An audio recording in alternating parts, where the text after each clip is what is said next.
Сәлем қыздар, бүгін біз сіздермен осындай жилетканы тоқып үйренетін боламыз. Тоқылу жолы өте оңай, осындай өте әдемі трендтегі жилетканы тоқып үйренетін боламыз. Сізге көп қаражат кетпейді, және де тоқылуы өте оңай. Менімен бірге болыңыздар. Қыздар, мен осындай ярнарттың джинс деген жібін қолданамын. 55% хлопок, 45% полиакрил. 63-ші номердегі светті алдым. Бұны 3,5 және 4 миллиметрлік крючокпен тоқсаңыздар болады. Мен қазір қараңыздар 160 метр осы жіпті қолданамын. Осы жіптің 4 штугы кетеді, және де 4 миллиметрлік крючокты қолданамын. Қыздар, ең алдымен қазір біз сақина жасайтын боламыз. Қараңыздар, осылай дөңгелек қылып алып, ішінен жіпті алып аламыз. Ең бірінші міне осылай бастайтын боламыз. Қазір біз 73 сақина тоқитын боламыз. Тоқыған кезде тығыз қылып тоққандарыңыз жөн, қатты қылып, жіпті ұстаған кезде де, жаңағы аралардан тоқыған кезде де қаттырақ қылып тоққаныңыз жөн. Себебі тоқыма жіп кигеннен кейін және жуғаннан кейін ол жаңағы үлкейеді. Сондай болады. Қараңыздар, міне мен 73 сақина тоқыдым. 73 сақинаға қосқанда тағы плюс тағы 3 сақина тоқимын. Бұл 3 сақина бізде жаңағы бастайтын, көтеріп тұратын 3 сақина болады. Міне осы 3 сақина көтеріп тұратын жаңағы біздің столбик сияқты болады. Бағанымыз болады. Міне 1, 2, 3, 4-ші сақинаға ішіне кіргізіп тұрып, қараңыздар, ішіне кіргізіп тұрып, міне столбик сынақ кидім. Яғни бір баған жасайтын боламыз. Міне екіншісіне де осылай ішіне кіргізіп тұрып, баған жасайтын боламыз. Орысша столбик сынақ кидім, ал қазақша баған. Мен сіздерге екі тілде енді араластырып айтатын боламын. Себебі осындай тоқыма терминдердің көбі орысша және қазақшаға аударған кезде оның көбісінің мағынасы өзгеріп жатады. Қараңыздар, осылай соңына дейін тоқисыздар. Бізде 73 баған шығады, яғни 73 столбик сынақ кидім шығады. 3 сақина тоқимыз және оны айналдырамыз.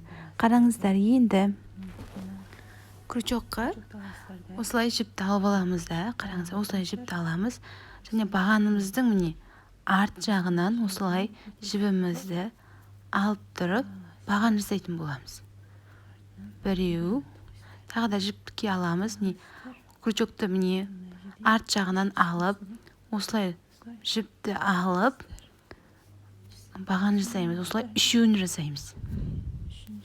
Міне қараңыздар, крючокты бағаның ішіне кіргізіп тұрып жасаймыз. Сосын енді қараңыздар, тағы да жіпті аламыз да, енді арт жағынан кіргізіп тұрып, жаңа алды жағынан кіргіздік қой, енді жіп крючокты арт жағынан айналдырып кіргізіп тұрып баған жасайтын боламыз. Міне бұл біздің 4-ші бағанымыз. Енді қараңыздар, осыны соңына дейін қайталайтын боламыз. Арт жағынан міне крючокты аламыз, ортасына кіргізіп, арт жағынан баған жасайтын боламыз. Бірінші бағанымыз, екінші бағанымыз,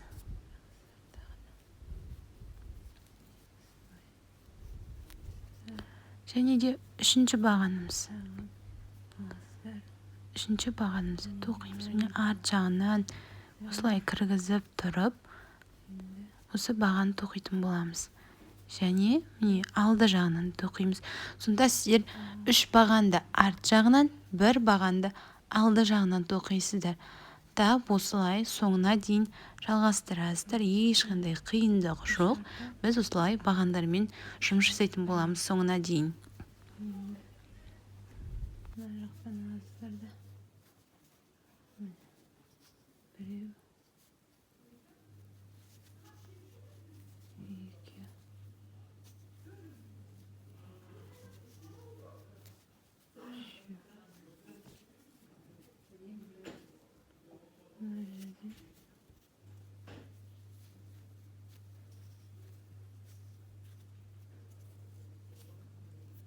тап осылай соңына дейін тоқисыздар.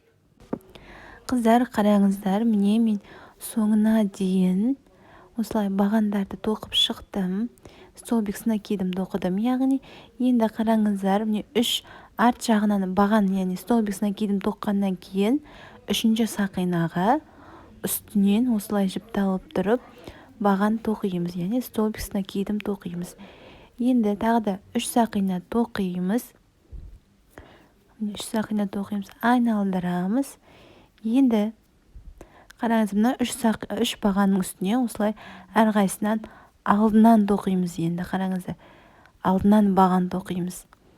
Ішіне крючокты ішіне кіргізіп тұрып, не қараңыздар, крючокты ортасына осылай алды жағынан кіргізіп тұрып, осындай алды жағында тұру керек та бағандарымыз. Міне үшіншісіне де тап солай тоқимыз. Енді үшеуін тоққаннан кейін жаңағы біреуі бар ғой, соны қараңыздар. Оны арт жағынан тоқымайсыз, міне қараңыз, біреуі бар ғой, оны осылай қараңыздар. Арт жағынан осылай алып тұрып тоқисыздар. Міне тек осылай арт жағынан аласыздар. Сонда мана біз үшеуін арт жақтан алдық қой, енді айналдырған кезде үшеуін алды жақтан аламыз. Міне үшеуін алды жақтан алып тоқимыз, біреуін арт жақтан алып тоқимыз. Солай соңына дейін қайталайсыздар, ешқандай өзгеріссіз. Міне екіншісін алды жағынан алып тоқыдым. Крючокқа жіпті аламыз.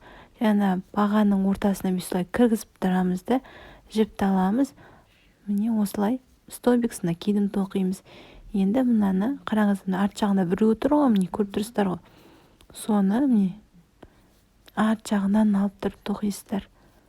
Келесі жолға айналдырған кезде сіздер соның алды жағынан тоқитын боласыздар.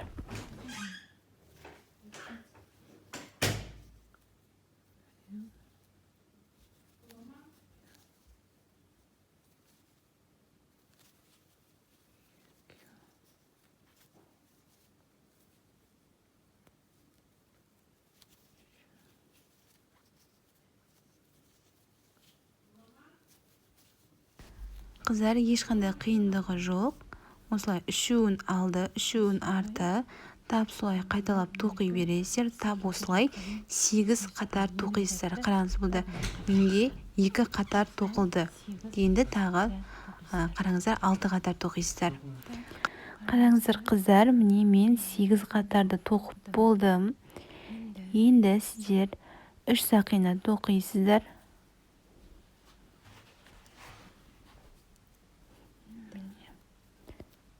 1, 2, 3 айналдырасыздар. Міне қараңыздар. Міне мынаның біріншісінің алды жағынан тоқисыздар. Екінші бағанның арт жағынан тоқисыздар. Міне арт жағынан алып тоқисыздар. Міне үшінші бағанның алды жағынан тоқисыздар. Төртінші бағанның міне қараңыздар, арт жағынан тоқисыздар. Бірінші бағанның, бесінші баған, уже міне қараңыз, алды жағынан тап солай кезектестіріп, алды, арты қылып, өзгеріссіз тоқи бересіздер. Осылай соңына дейін тоқисыздар.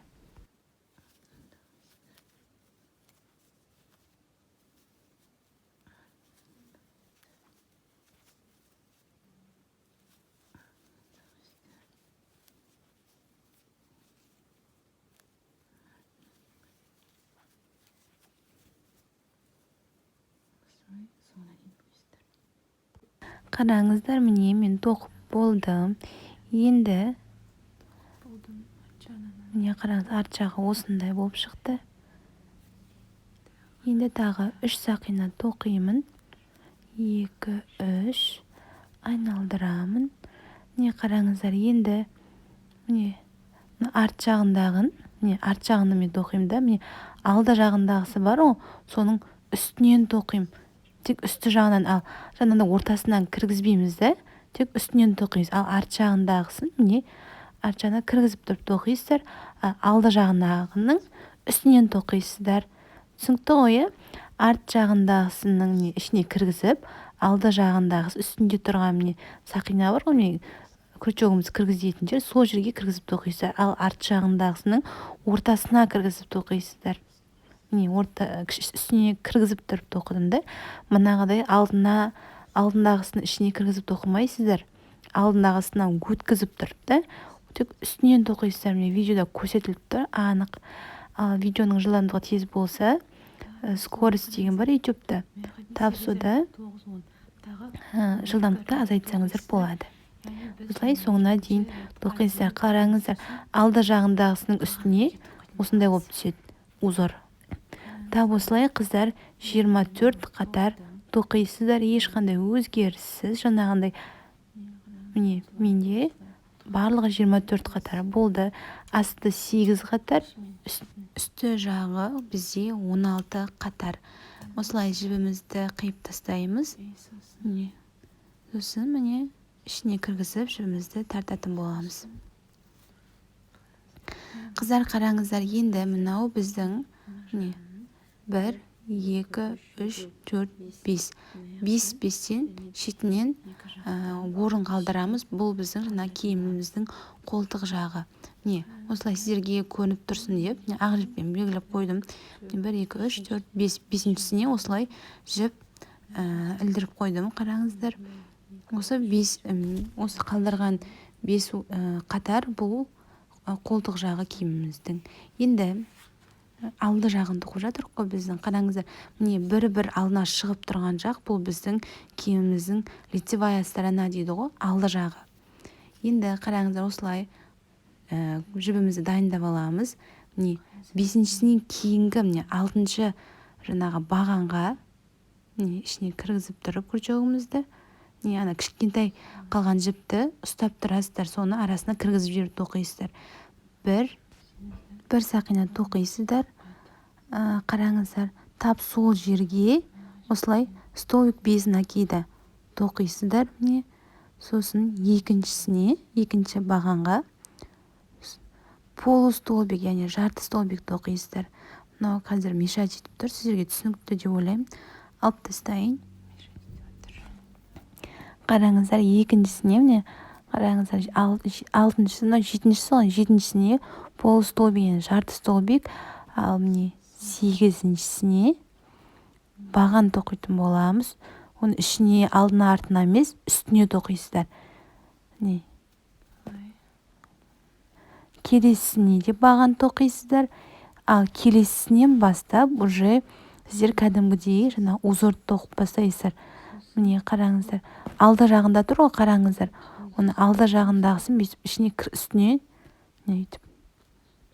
кіргізіп тұрып тоқисыздар.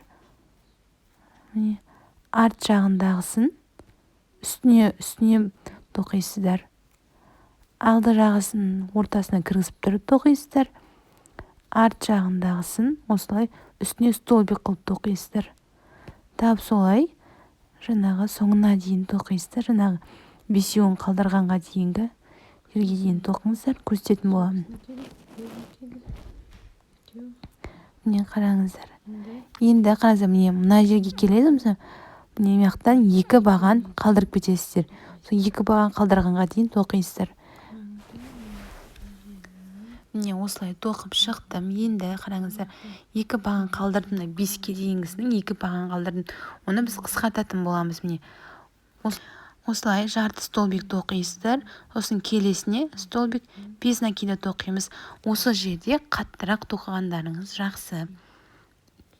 Сосын бір сақина тоқимыз. Айналдырамыз. Сосын мынаны алып тастайын, уже сіздерге түсінікті деп ойлаймын. Қазір бір сақина тоқимыз. Айналдырамыз.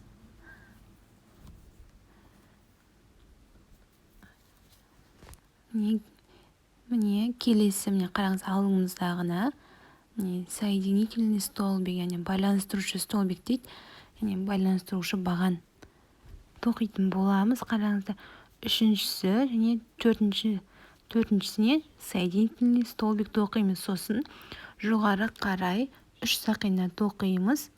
Сосын міне қараңыздар, қасына үстіне тоқисыздар баған, 2 баған тоқисыздар үстіне. Сол 2 бағаннан кейін міне қараңыздар, міне арт жағындағы столбикке арасына кіргізіп тұрып 1 столбик, алды жағындағысына үстіне тоқисыздар. Арт жағындағысын ішіне кіргізіп, алды жағында тұрғанның үстінен тоқисыздар. Тап осылай кезектестіріп соңына дейін тоқисыздар да, міне 1, 2, 3, 4-шісіне келген кезде тоқтайсыздар. Қараңыздар, мен уже міне 4-шісіне келген кезде міне қараңыздар тоқтадым. Міне алдындағы 2-уім бар, соны қысқартатын боламыз. Ол ана 4-уін тоқымаймыз. Міне жаңағы 2-уіне осылай тұрыңыздар, міне осылай бір бағанды бітірмей тоқимыз.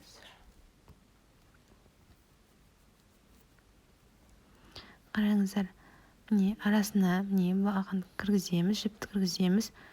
Осылай 2-уінде міне осылай бірге енді қысқартып тоқимыз. Міне осы жерді қаттырақ тоқығандарыңыз жөн.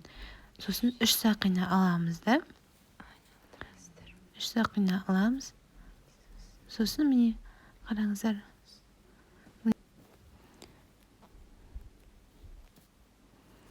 қараңыздар, міне бұл жерде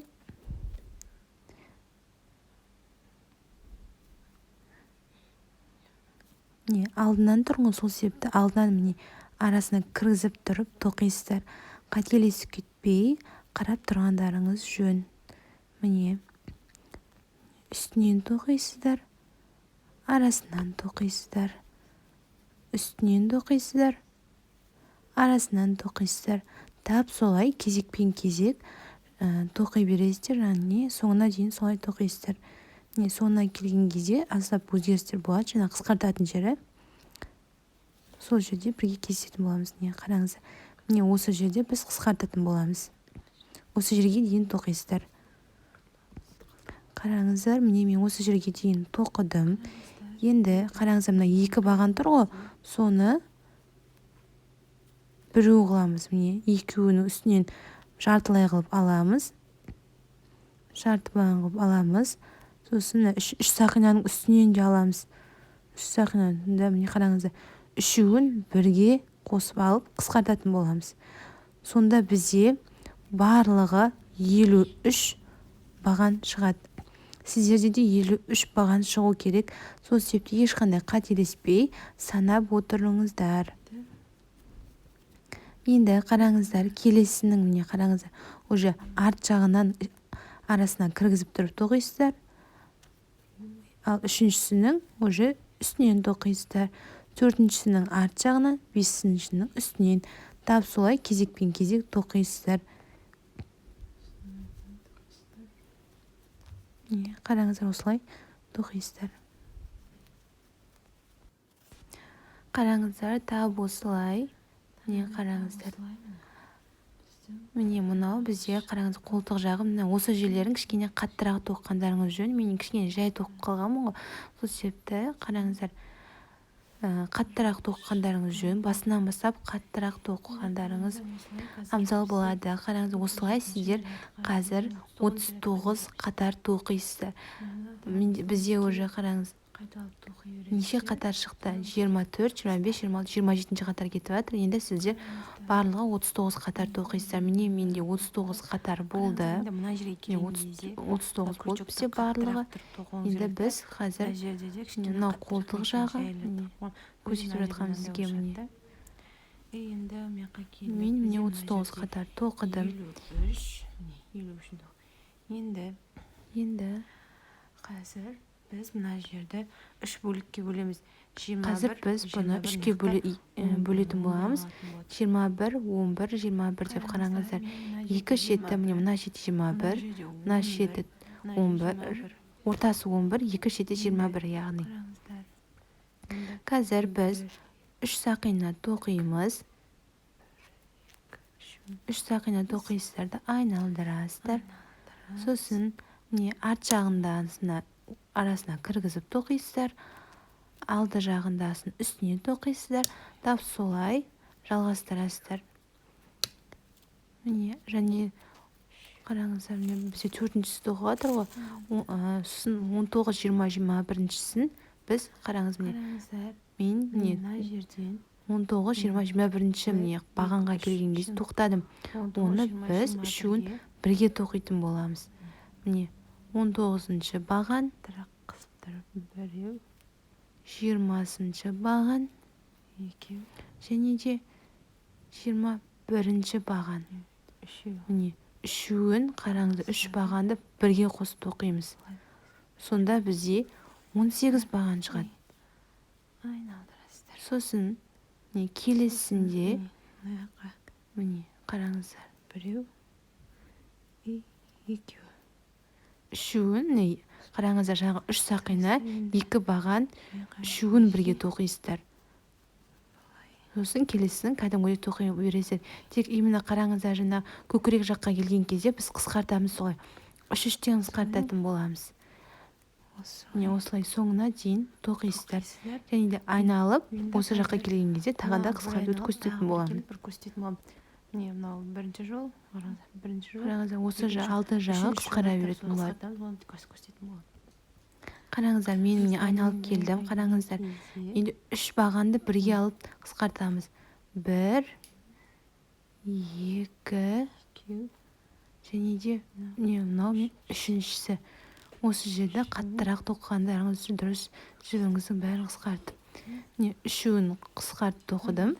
Мына 3 сақина, 1 баған, тағы 2-ші баған, 3 сақинамен сонда барлығы 3 баған болады.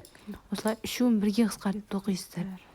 Әрбір шетіне келген кезде солай қысқартып тоқисыздар. Сіздерде ең соңында 7 сақина болғанға дейін солай тоқисыздар. 7 сақина болады сізде, сосын 7 сақинаны қайталап тағы 2-ін тоқисыздар. Сонда сіздерде барлығы 48 қатар шығатын болады. 48 қатар дегеніміз, қараңыз, жоғарына санағанда 48. Қараңыз, мына жерге келген кезде менде 7-ге дейін қысқарды. 7-ге қысқартқаннан кейін жоғары қарай 2-ін тоқыдым. Ол кезде қысқартқан жоқпын, ештеңе қылған жоқпын, тек 2 қатар сізінен тоқыдым. Мына 2-ші шетінде тап солай өздеріңіз қысқартып тоқитын боласыздар. Көкірек жағын қысқартып тоқисыздар. Қыздар, қазір сізде киіміңіздің арт жағын, қараңыз, қолтық жағын тап осылай, тап осы көрсеткенімде қылып тоқисыздар. Міне қараңыздар, мен тек осылай, қараңыздар, 45-ші рядқа дейін жаңағындай өзгеріссіз тоқыдым да, ал міне 46-ші рядқа келгенде 10 осылай баған тоқыдым. Сосын міне қараңыздар, міне шет жағын, екеуін, яғни үшеуін алып бірге қосып тоқисыздар. Міне сосын келесін уже арт жағы, алды жағы деген сияқты қайталап тоқисыздар. Сонда бізде қараңыздар 45, 46, 47, сізде 48, алды жағы 48, арт жағы да 48 болады. Қараңыздар, арт жағы ешқандай қиындығы жоқ, жаңа тоқыдық қотап соны қайталап тоқисыздар. Тек қана просто 45-ші рядқа дейін тоқисыздар. Ешқандай ол жерде арт жағында көкірек ештеңе болмайды, сол себеп тіп-тіке 46-ші рядқа дейін тоқисыздар. Кешірім өтінемін, 45-ші рядқа. Ал 46-47-ші рядтар осылай қысқартылып тоқылады. Міне мына ең соңғы 48-ші ряд қой. Енді оны 7 қыламыз. Біздің алды жағымыз 7 болып бітті ғой. Менде міне қазір 6 болды ғой. Мына 2-ін аламын да. 1, 2, 3, 4, 5, 6. Мынаны алам. Және де 3 сақинаның үстінен 2-інің ортасынан бір баған тоқып алатын болам. Міне осылай жібімді кесіп, осылай 48-ші рядта бітіретін боламын. Қараңыздар, міне мынау менің алды жағымда, ал мынау киіміміздің арт жағы. Міне осылай қараңыздар, арт жағында ешқандай қиындығы жоқ, тіп-тіке ғана тоқыдым, өздеріңіз көріп отырсыздар ғой. Енді біз 2-ін қосатын боламыз. Теріс қаратамыз 2-ін де, мынау киіміміздің іш жағы да. осылай киіміміздің іш жағы міне екі иық жағын қосып тоқитын боламыз.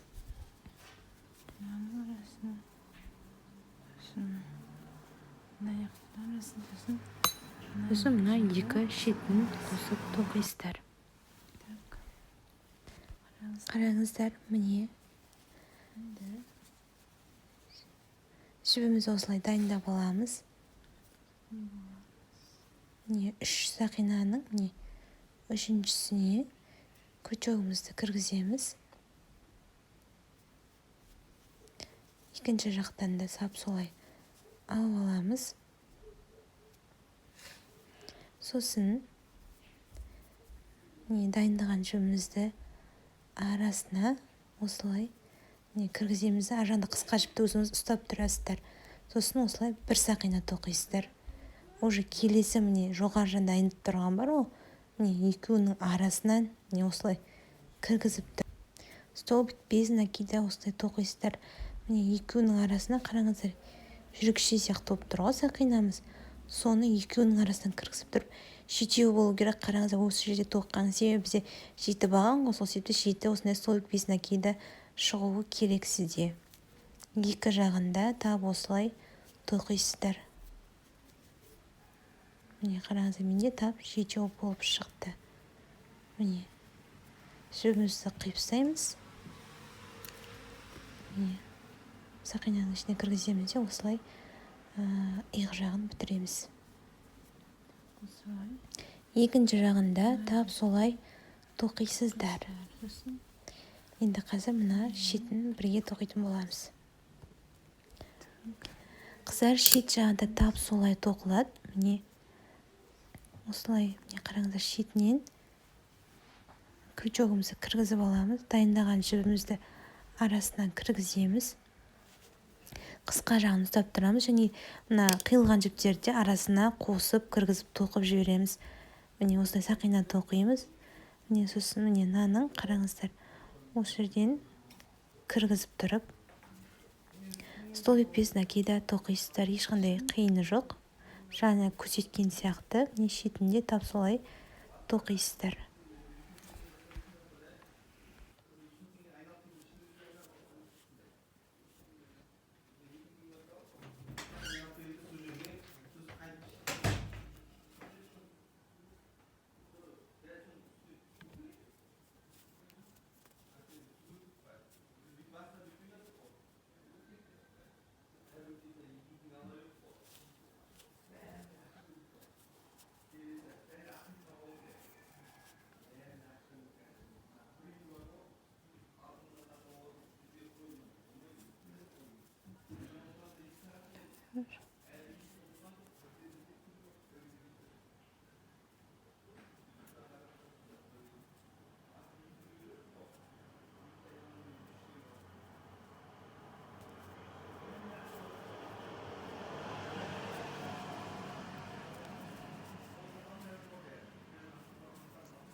Осылай. Қараңыздар, мына сегізін тоқтық қой басында, білесіздер ма? Сол жерін, осы жерге дейін қараңыздар. Тоқымайсыздар, тек мына екі аралықты тоқисыздар. Сегізін тоқымайсыз, ол жері тап солай қалады. Қараңыздар, мен осылай тоқып болдым. Енді біз жаға жағымен қолтық жағын әдемі узормен тоқитын боламыз.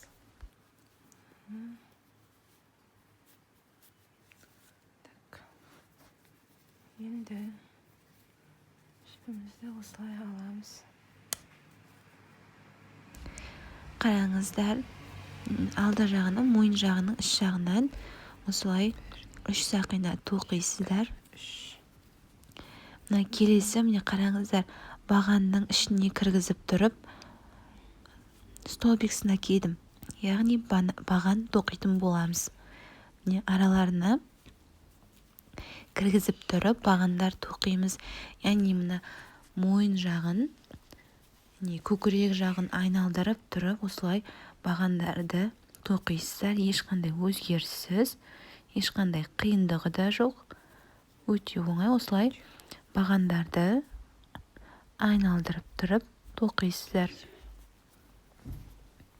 осылай Міне қараңыздар, міне осылай барлық шетінен осы жерге дейін баған тоқып шығасыздар. Қараңыздар, енді міне мен бір тоқып шықтым бағандарды. Енді не істейміз? Енді тағы да міне қараңыздар, екеуінің арасын үшінші сақинаға крючогымызды кіргізіп тұрып, соединительный столбикпен қосамыз. 3 сақина тоқимыз да, міне алды жағынан 3 бағанды кіргізіп тұрып тоқимыз арасынан. Міне манадан бері тоқып жатыр ғой, осындай 3 бағанды алды жағынан кіргіземіз. Міне қараңыздар, біреуін арт жағынан кіргізіп тоқимыз. Міне үшеуін алды жағынан тоқимыз. Біреуін арт жағынан тоқимыз. Тап осылай осы узорды қайталап соңына дейін тоқисыздар. Тап осындай қылып киіміміздің, яғни жилеткамыздың қолтық жағында, яғни тап сондай қылып тоқисыздар. Ешқандай өзгеріссіз. Міне айналдырып осы жаққа дейін тоқисыздар. сосын Міне қолтық жағында тап сондай қылып тоқисыздар.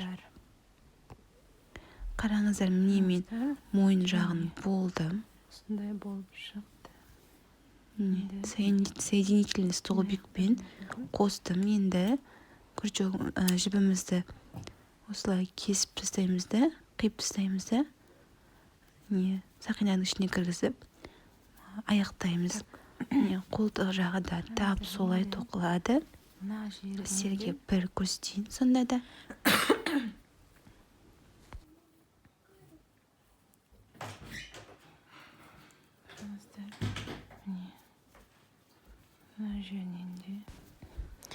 Қараңыздар, міне арасына осылай иық жағына осылай крючокты кіргіземіз.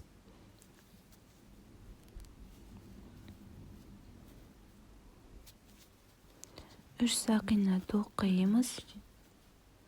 Сосын қараңыздар, тап жаңағы сияқты міне араларына